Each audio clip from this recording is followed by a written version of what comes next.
ইসলাম আপনাকে জব দর্শন দিয়েছে। জব কিছু করতে তো হবে জীবনে, চাকরি বাকরি ব্যবসা বাণিজ্য কিছু একটা করতে হবে। ইসলাম সহজ সরল একটা দর্শন দিয়েছে, হালাল হারাম। জবটা হালাল কিনা, ব্যবসাটা হালাল কিনা, খাবার খাচ্ছি হালাল কিনা, এটা হালাল কিনা, ব্যাস সিম্পল। অন্য জায়গায় অনেক জটিলতা আছে অন্য দর্শনগুলোর মধ্যে। ইসলাম সহজ সরল দর্শন দিচ্ছে, ফিলোসফি অফ লাইফ। যে জব দর্শন, আপনাকে কিছু করতে হবে জীবনে, কৃষি কাজ করেন হালাল, সবজি বিক্রি করলেও সেটা হালাল যদি মাপে কম না দেন। মুদির দোকানদারি করাটাকে অনেকে ছোটখাটো বিষয় মনে করে, মুদির দোকানদারি করবো, ছোটখাটো একটা চাকরি করব, মানুষ কি মনে করে, আমার স্ট্যাটাস থাকে না, ইত্যাদি ইত্যাদি। আল্লাহর দৃষ্টিতে যে চাকরিটা হালাল, যে রিজিকটা হালাল, এটাই আল্লাহর কাছে সম্মানিত। সেটা যে চাকরি হোক, যে কাজই হোক না কেন। আমাদের একটা সাইকোলজিক্যাল প্রবলেম, আমরা জাতিগতভাবে, আমিও জাতির অন্তর্ভুক্তই, আমরা অনেক কাজকে ছোট মনে করি। কিন্তু দেখবেন পশ্চিমারা কোনো কাজকে ছোট মনে করে না, ইসলামও কোনো কাজকে ছোট মনে করে না।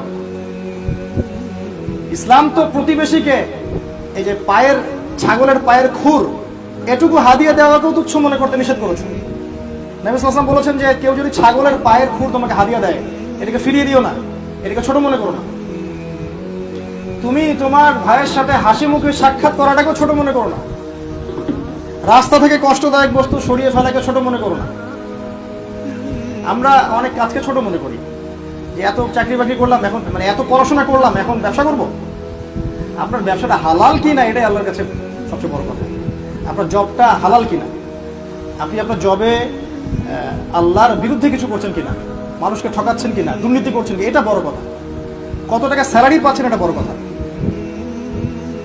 বিশ্বাস করেন, যদি আল্লাহর উপর তাওয়াক্কুল করে আপনি ছোট কোনো প্রফেশনেও থাকেন যেটা হালাল বৈধ, আল্লাহর দৃষ্টিতে আপনার রিজিকে আল্লাহ পাক অফুরন্ত বারাকা দিবেন ইনশাআল্লাহ। এটা প্রমাণিত আমার জীবনে, আমি নিজের কথা বলছি, একদম প্রমাণিত। টেনশনটা আল্লাহ নিজের কাছে নিয়ে নেবেন, আপনার টেনশনটা থাকবে না ইনশাআল্লাহ। রিজিক যদি হারাম হয়, এখানে সুদ থাকে, ঘুষ থাকে, দুর্নীতি থাকে, করাপশন থাকে, বা মাপে কম দেওয়া, প্রতারণা করা, দেখবেন আপনার রিজিকে বারাকা একদম কমে যাবে। রিজিকে বারাকা আল্লাহর হাতে, রিজিকে বারাকাটা কিন্তু টাকার অঙ্কে আপনি অনুমান করতে পারবেন না। ধরেন আপনি 2-3 লাখ টাকা স্যালারি পাচ্ছেন, দেখবেন যে আপনার পরিবারের লোক অসুস্থ হচ্ছে বেশি, খরচ হচ্ছে বেশি, হঠাৎ করে আবার এই অ্যাক্সিডেন্ট ওই অ্যাক্সিডেন্ট, আপনার বারাকা কমে যাবে। বারাকা এর ডেফিনেশনটা খুব জটিল, খুব কঠিন, তাকদীরের মতোই। বারাকা আল্লাহর হাতে। আল্লাহর উপর ভরসা করে হালাল রিজিকে থাকেন, যেটাই প্রফেশন থাক না কেন, কোনো প্রফেশনকে ছোট মনে করেন না, হালাল হলেই হালাল। এটা হচ্ছে ইসলামের সহজ সরল জব দর্শন বা হালাল হারাম দর্শন। এখানে একটা কঠোর বিষয় আল্লাহ পাক বলেছেন যে রিবা এর সাথে সংশ্লিষ্ট হয়েও না, সুদে জড়ায়ও না।